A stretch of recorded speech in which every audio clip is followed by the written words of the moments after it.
Hello everyone, welcome on my channel KD प्रयास academy. जैसा कि आप देख रहे हैं कि ये जो है ये एनसीईआरटी क्लास 6 की बुक से लिया गया है।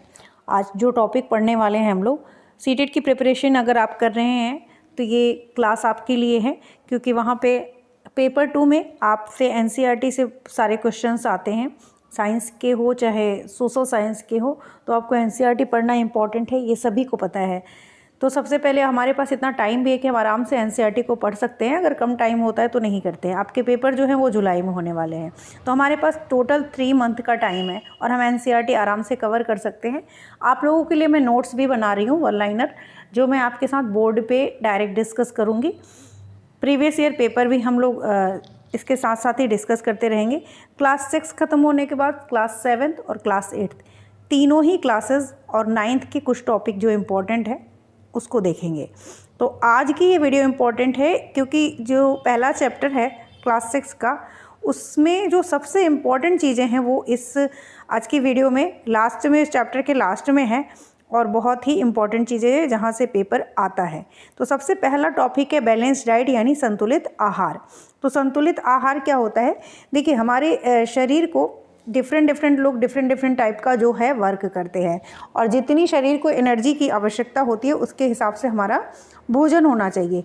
और उस भोजन में हर एक चीज़ जो हमारे न्यूट्रिएंट हैं, जिनको हम पोषक है, जिनको हम लोगों ने पहले पढ़ा है इसमें क्लास 1 और क्लास 2 में। अभी हमने 2 क्लास की हैं इसी चैप्टर की, तो उसमें हम लोगों ने न्यूट्रिएंट्स के बारे में पढ़ा था। कार्बोहाइड्रेट, प्रोटीन, फैट्स, विटामिन्स और जो रुक्षांश होते हैं यानी रफेज होते हैं, और वाटर, इन सब चीज़ों का एक प्रॉपर अमाउंट, जिसके बॉडी को जितनी ज़रूरत है उसके हिसाब से ये सारी चीज़ें अगर किसी भोजन में उपस्थित हैं तो वो क्या कहलाता है? Balance diet. एक जो फिज़िकल वर्क बहुत ज़्यादा कर रहा है उसे कार्बोहाइड्रेट की ज़्यादा ज़रूरत होती है, बॉडी बिल्डिंग के लिए प्रोटीन की ज़रूरत होती है, ज़्यादा अमाउंट में चाहिए। तो एक नॉर्मल वर्क कर रहा है तो हर किसी के हिसाब से भी एक बैलेंस डाइट तैयार होता है। जो जिम जाते हैं उनका कुछ डाइट चार्ट अलग बनता है। तो इस तरीके से बैलेंस डाइट को अभी हम लोग देखेंगे और एक एक लाइन को समझेंगे। सामान्यतः पूरे दिन में जो भी कुछ का हम खाते हैं उसे आहार कहते हैं। तो हम जो भी खा रहे हैं उसे तो आहार कहेंगे कि हम खा रहे हैं। लेकिन बैलेंस डाइट क्या होता है? हमारे शरीर की वृद्धि और अच्छे स्वास्थ्य को बनाए रखने के लिए हमारे आहार में वे सभी पोषक तत्व उचित मात्रा में, देखिए प्रॉपर अमाउंट में होना चाहिए। ऐसा नहीं कि कोई चीज़ ज़्यादा हो गई और केवल कार्बोहाइड्रेट वाली चीज़ ही खाए जा रहे हैं, केवल प्रोटीन वाली चीज़ ही खाए जा रहे हैं। तो सब चीज़ें क्या होनी चाहिए? बैलेंस होनी चाहिए, उचित मात्रा में होनी चाहिए, जिनका हमारे शरीर को आवश्यकता है। ठीक है, तो बैलेंस, कोई भी पोषक तत्व ना आवश्यकता से अधिक हो और ना ही कम। तो ये बात ध्यान रखनी कि कोई भी पोषक तत्व जो भी हम खा रहे हैं वो ना ज़्यादा हो ना कम, हमारे शरीर के हिसाब से हो। हमारे आहार में पर्याप्त मात्रा में रुक्षांश तथा जल भी होना चाहिए। कोई भी बैलेंस डाइट तब होगा जब उसमें सारी चीज़ें होंगी, कार्बोहाइड्रेट, प्रोटीन, विटामिन्स, फैट्स और रुक्षांश तथा वाटर, जल। जितना शरीर को हमारी ज़रूरत है जल की, वो भी हमारे बॉडी में होना चाहिए, हमारे आहार में होना चाहिए।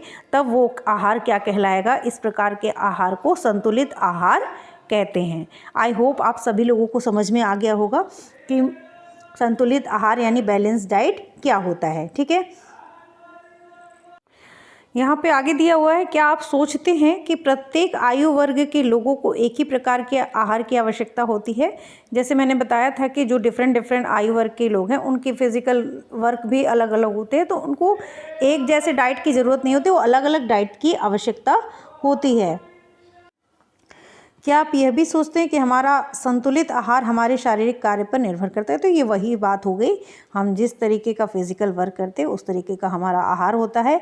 एक सप्ताह की अवधि में आप जो भी खाते हैं उसका एक चार्ट तैयार कीजिए, जांच कीजिए कि प्रतिदिन जो भोजन आप करते हैं उसमें क्या सभी पोषक तत्व उपस्थित हैं। दालें, मूंगफली, सोयाबीन, अंकुरित बीज, मूंग व चना, किण्वित भोजन, दक्षिण भारतीय भोजन जैसे इडली, आटे का मिश्रण, मिस्सी, आटे के मिश्रण में क्या है? मिस्सी रोटी, थेपला, अनाज व दालों से बना, केला, पालक, सत्तू, गुड़, उपलब्ध सब्जियां, इसी प्रकार के अन्य भोजन कई पोषक तत्व जो है क्या करते हैं, उपलब्ध कराते हैं। बहुत सारे इन सब चीज़ों से क्या होती है, हमें न्यूट्रिएंट्स मिल जाते हैं।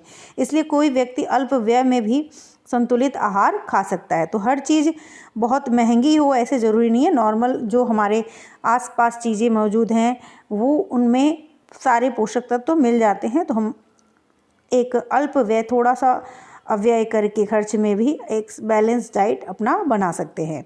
उचित प्रकार के भोजन करना ही पर्याप्त नहीं है, इसे उचित तरीके से पकाना भी चाहिए ताकि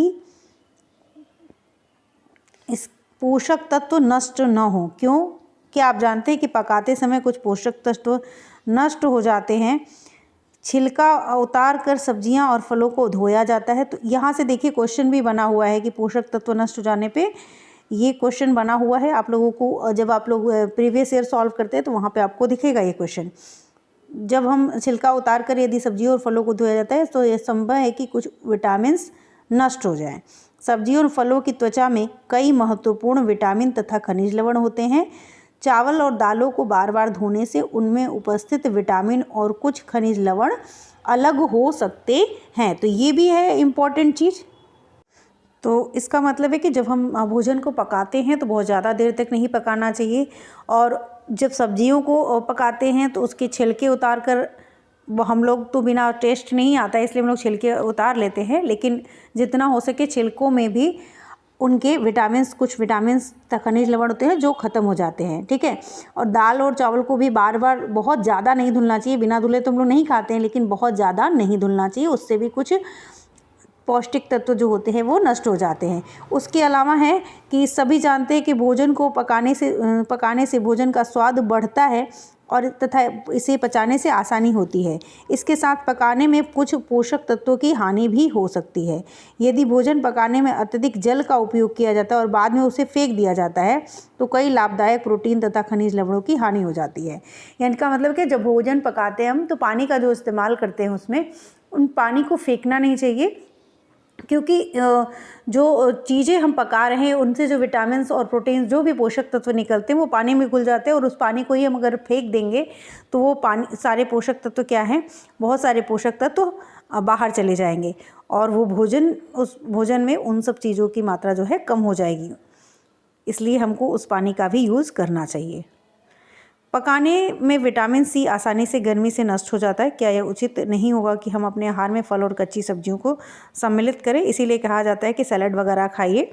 भोजों ने सोचा कि हर समय वसा युक्त खाना ही सर्वोत्तम भोजन है। एक कटोरी कार्बोहाइड्रेट, अब देखिए ये क्वेश्चन पूछा गया है कि क्या कार्बोहाइड्रेट अगर हम ज़्यादा अगर वसा फैट में ज़्यादा कार्बोहाइड्रेट फैट युक्त जो भोजन है वो ज़्यादा हमको एनर्जी देता है तो हम उसी को खाएं। तो यही बूझों ने क्या सोचा कि हर समय वसा युक्त खाना ही सर्वोत्तम भोजन है। क्या ये बात सही है? इसी बात की चर्चा की गई है। एक कटोरी कार्बोहाइड्रेट युक्त भोजन की अपेक्षा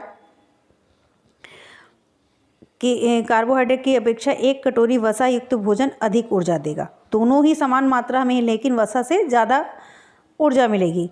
क्या ऐसा नहीं होता? अतः उसने तली हुई चीज़ें, समोसा, पूरी, रबड़ी, मिलाई, प्रचुर वसा युक्त भोजन ही खाया और इसके अलावा कुछ नहीं खाया।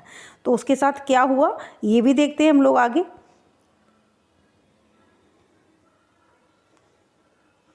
क्या सोचते हैं, वह ठीक है? निसंदेह नहीं। इतना वसा युक्त भोजन खाना हमारे लिए सही बहुत हानिकारक हो सकता है, क्योंकि हमारे भोजन में वसा की अत्यधिक मात्रा क्या हो सकती है, मोटापे का कारण बनती है। वो क्या हो गया, केवल फैटी चीज़ें खा रहा था तो वो क्या हो गया, मोटा हो गया और मोटापे की वजह से बहुत सारी उसको बीमारियां हो गई।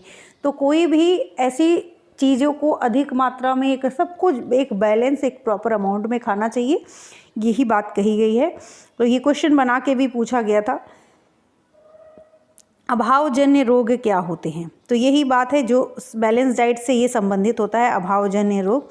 एक व्यक्ति खाने के लिए पर्याप्त भोजन पा रहा है, लेकिन कभी कभी उसके भोजन में किसी विशेष पोषक की कमी हो जा रही है। हम सारी चीज़ें खा रहे हैं, हमारे पर्याप्त बैलेंस डाइट लेने की कोशिश करें, लेकिन हमारे भोजन में जो चीज़ें हैं, विटामिन की कमी हो रही है, विटामिन की कोई भी ऐसी चीज़ नहीं आ रही है रोज़ के खाने में, तो हमारे शरीर में क्या हो गई, एक लंबे समय के बाद हमारे शरीर में विटामिन्स की कमी होने लगेगी और उस कमी के वजह से हमें कुछ डिजीज़ हो जाएंगी, कुछ रोग हो जाएंगे, जिनको ही हम क्या कहते हैं, डिफिशियंसी डिजीज़ या अभावजन्य रोग। ठीक है, तो यदि यह कमी लंबी अवधि तक रहती है तो वह व्यक्ति उसके अभाव से ग्रसित हो सकता है। एक या अधिक पोषक तत्वों का अभाव हमारे शरीर में रोग या विकृतियां उत्पन्न कर सकता है। वे रोग जो लंबी अवधि तक पोषकों के अभाव के कारण होते हैं उन्हें अभावजन्य रोग कहते हैं। यानी अगर हम अपने बैलेंस डाइट में सभी चीज़ें अपने हिसाब से कर रहे हैं, लेकिन कोई एक चीज़ या दो चीज़ या तीन चीज़ मिसिंग रह गई है, जिनकी लंबे समय से हम वो चीज़ें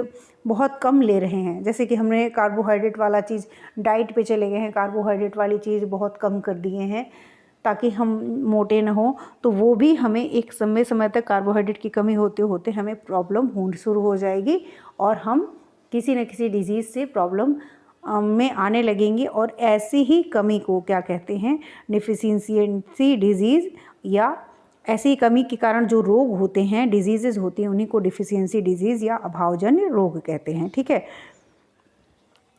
यदि कोई व्यक्ति अपने भोजन में, जैसे कि एग्जाम्पल, यदि कोई व्यक्ति अपने भोजन में पर्याप्त प्रोटीन नहीं ले रहा तो उससे कुछ रोग हो सकते हैं, जैसे वृद्धि का अवरुद्ध हो जाना, वृद्धि नहीं होगी, चेहरे पर सूजन आ जाएगा और बालों के रंग उड़ने लगेंगे, त्वचा की बीमारियां और पेचिश आदि हो जाएगा।